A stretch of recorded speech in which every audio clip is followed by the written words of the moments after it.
मुट्ठी में कुछ सपने लेके, भर के जेबों में आशाएं, दिल में है अरमान यही, कुछ कर जाएं कुछ कर जाएं।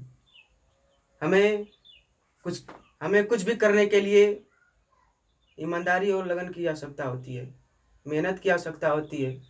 अतः आप या हम जो भी करें ईमानदारी या निष्ठा से करें। उसमें 1% भी बेईमानी होगी तो सफलता की राह से, मंजिल से भटक सकते हैं। तो चलिए इधर देखते हैं। उधर कहाँ देख रहे हैं? हम इधर हैं। आज का टॉपिक है गुर्जर प्रतिहार वंश का सबसे शक्तिशाली शासक मिहिर भोज प्रथम। मिहिर भोज प्रथम का शासनकाल 836 ईस्वी से 885 ईस्वी तक रहा। मिहिर भोज प्रथम में मिहिर जो है इसका मूल नाम है, और भोज जो है इसका कुल या उपनाम, या गांव के भाषा में कह सकते हैं खानदानी नाम, जो विरासत में मिलता है वह, जैसे हो गया यादव, राय, ये सब गांव के भाषा में है। और इतिहास के भाषा में मौर्य वंश, गुप्त वंश, ये सब उपनाम है। तो यहाँ पर सबसे पहले देखेंगे कि मिहिर भोज प्रथम जो था यह रामभद्र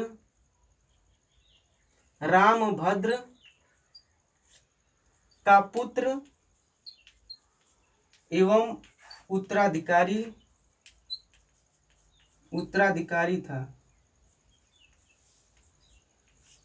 जो मिहिर भोज प्रथम था यह रामभद्र प्रथम की हत्या करके यह गुर्जर प्रतिहार वंश की गद्दी पर बैठा था। यह मिहिर भोज जो नाम है इसका, यह ग्वालियर प्रशस्ति से मिलता है। ग्वालियर प्रशस्ति या ग्वालियर अभिलेख में मिहिर भोज प्रथम का नाम मिलता है। दूसरा नंबर आएगा, यह एक कुशल प्रशासक, शक्तिशाली राजा, पराक्रमी, धैर्यवान, विद्या प्रेमी एवं महान शासक था। दूसरा नंबर में लिखेंगे, यह एक शक्तिशाली, पराक्रमी,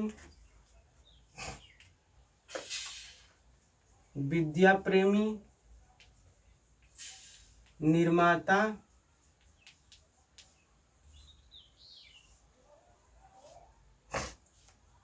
एवं महान शासक था।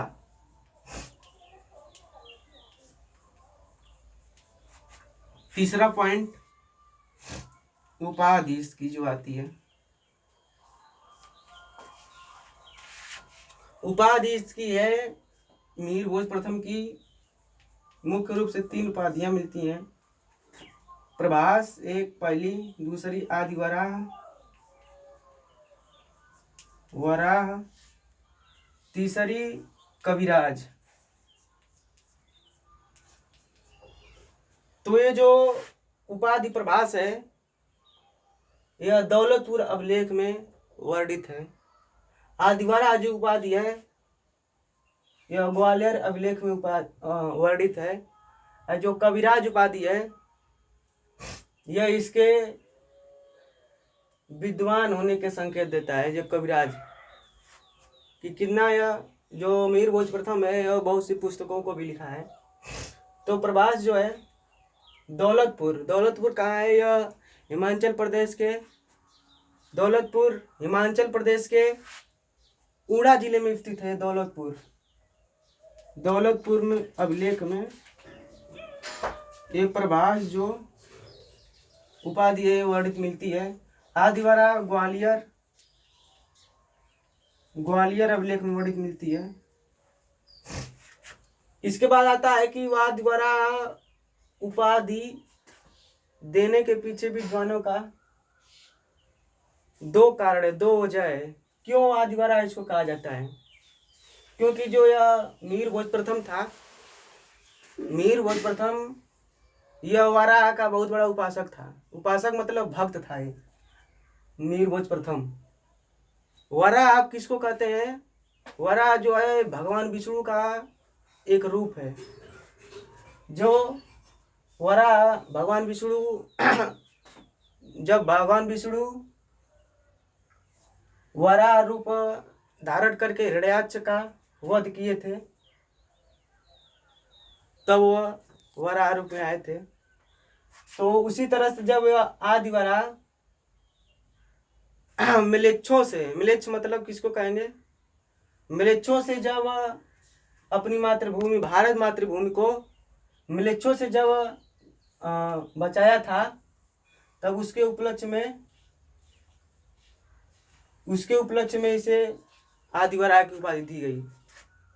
पहला कारण मिलेच्छ कहते हैं कि अरबवासियों को, अरबवासी जब भारत पर आक्रमण किए थे तो यह अमीर भोज प्रथम जो है यह हमारी मातृभूमि को बचाया था, उसके उपलक्ष्य में इसे आदिवराह की उपाधि दी गई थी। यह पहला कारण हो गया। दूसरा कारण यह है कि यह वराह पक्ष के दिन इसका जन्म हुआ था। वराह पक्ष में इसका जन्म हुआ था, इसलिए इसको आदिवराह के नाम से भी जाना जाता है। तो इसके बाद आता है चौथा में यह निर्माण कार्य। क्या क्या निर्माण किया? भोज प्रथम ने भोजनगर की स्थापना की, भोजनगर की स्थापना की और भोज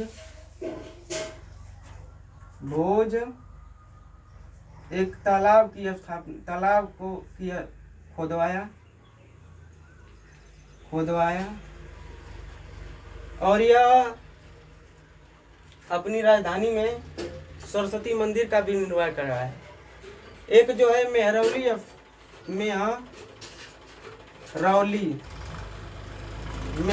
नामक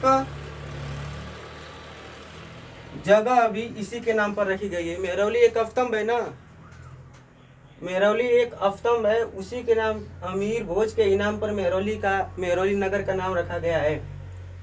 जितने भी बताए पिछले क्लास में कि जितने भी अवस्तंभ होते हैं, लेख होते हैं, प्रशस्ति होती है, शिलालेख होते हैं, वह किसी न किसी जगह स्थान के नाम पर ही रखे होते हैं।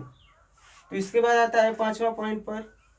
आप जब भी पढ़ें सबसे पहले छोटा छोटा पॉइंट इस तरह से एक पेज में लिख लें, ताकि परीक्षा आने के समय हमको तैयारी करने में ज़्यादा कठिनाइयाँ ना हो। इससे बहुत आसानी मिल जाती है पहले छोटा छोटा लिखने के बाद। फिर इसका अपने शब्दों में विस्तार करें, समझ कर इससे बहुत अधिक फायदा मिलता है। पांचवा है ग्वालियर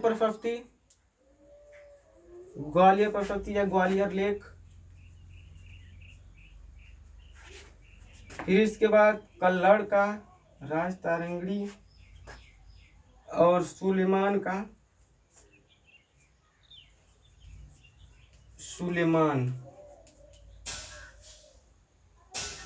के विवरण।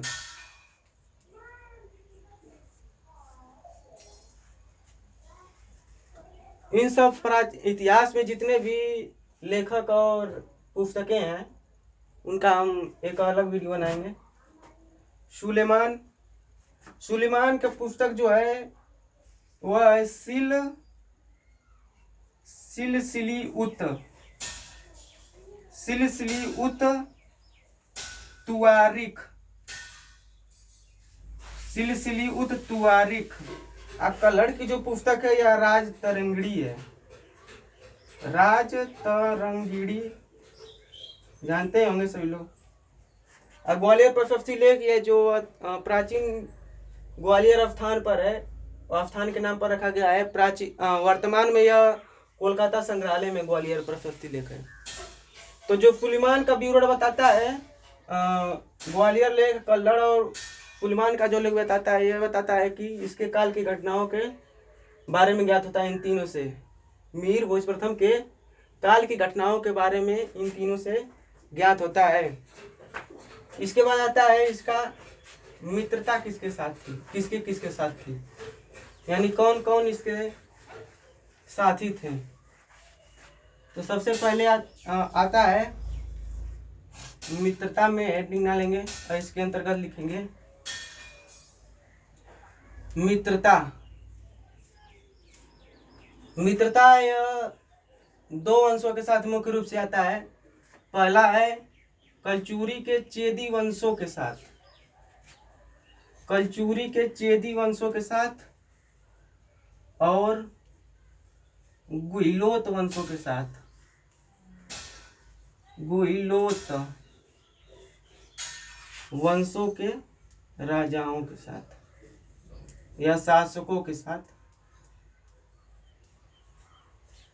शासकों के साथ। यानी जो मिहिर भोज प्रथम था यह कलचुरी के चेदी वंश और गुहिलोत वंशों के राजाओं या शासकों के साथ इसकी बहुत अच्छी खासी मित्रता थी, जिसके कारण यह बहुत से राज्यों को जीतता गया। इसके बाद आता है 7वां नंबर पे ग्वालियर प्रशस्ति लेख में, ग्वालियर प्रशस्ति लेख। ग्वालियर प्रशस्ति, इधर देखिए, कहाँ उधर देख रहे हैं।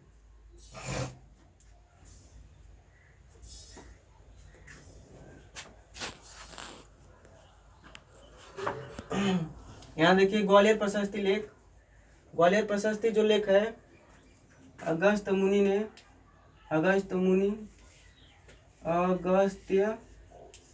या ऋषि ने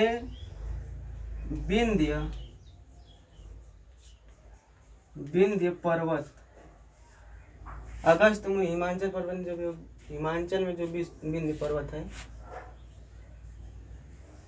अगस्त्य मुनि ने, ग्वालियर प्रशस्ति लेख बताता है कि अगस्त्य मुनि ने जिस प्रकार विंध्य पर्वत के विस्तार होने से रोका था, उसी प्रकार से मिहिर भोज प्रथम ने अपने शत्रुओं के खिलाफ उनके साम्राज्य का विस्तार होने से रोका था। इसके बाद 8वां नंबर पर आता है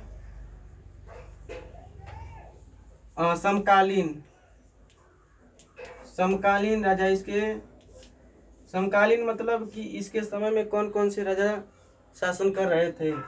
तो पहला जो आता है वो पाल वंश के राजा आते हैं, सब देवपाल और विग्रहपाल, दो राजा इसके काल में शासन कर रहे थे, विग्रहपाल। फिर इसके बाद दूसरे नंबर पर आता है कलचुरी के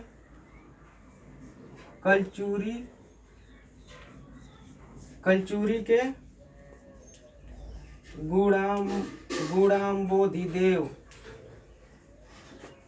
कलचुरी के गुणाम्बोधि देव एक शासक थे। तीसरे नंबर पर आता है राष्ट्रकूट वंश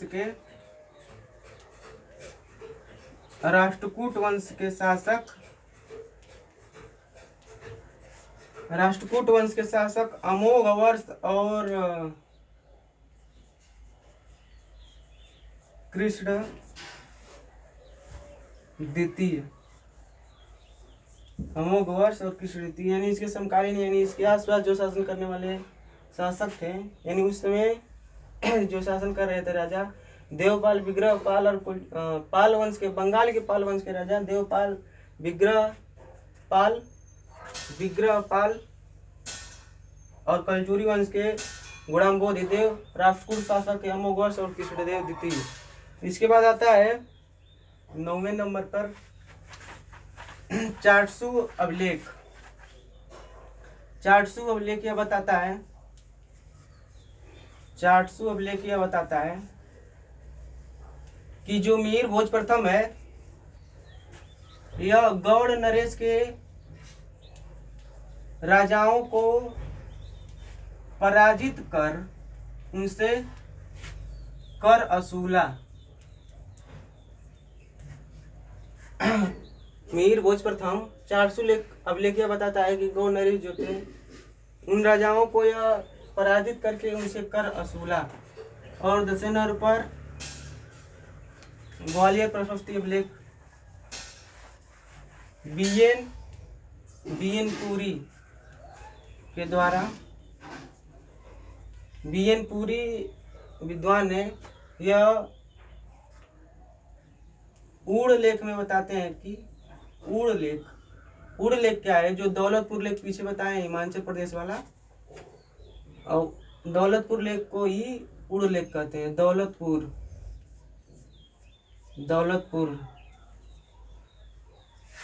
इसमें यह बताते हैं कि बलवर्मा नामक एक शासक ने मिहिर भोज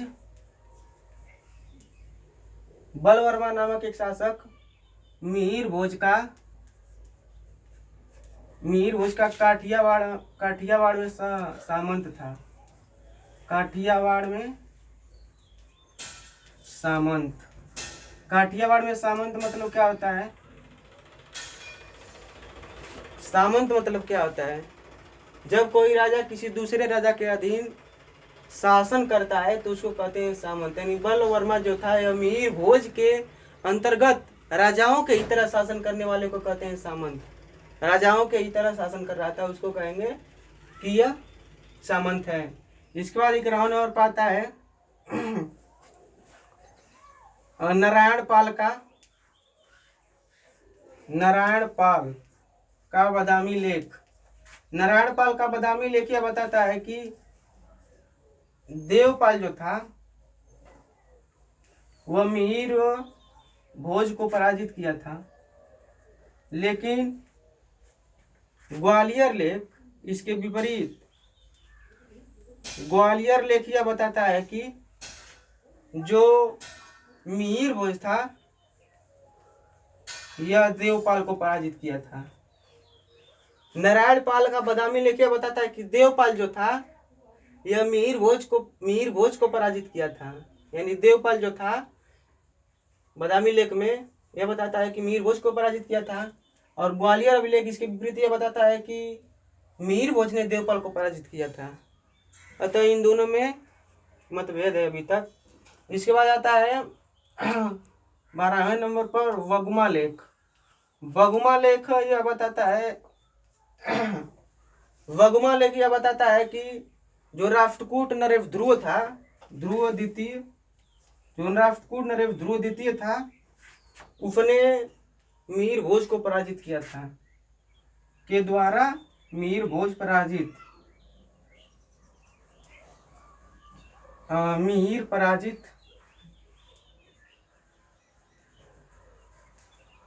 अतः इस प्रकार कहा जा सकता है कि इसका जो साम्राज्य था, मिहिर भोज प्रथम का साम्राज्य विस्तार, यह कहाँ से कहाँ तक था?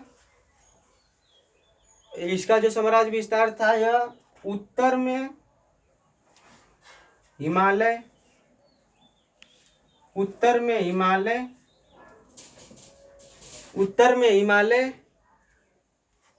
लिख रहे हैं, उत्तर में हिमालय, दक्षिण में नर्मदा नदी, पूर्व में बंगाल तथा पश्चिम में सतलुज नदी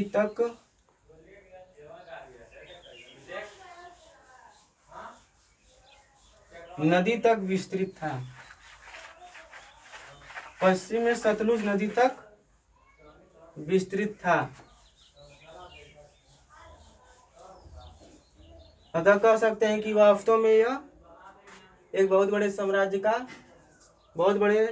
का शासक था। आज के लिए इतना ही। यहीं पर हम अपनी वाणी को विराम करते हैं।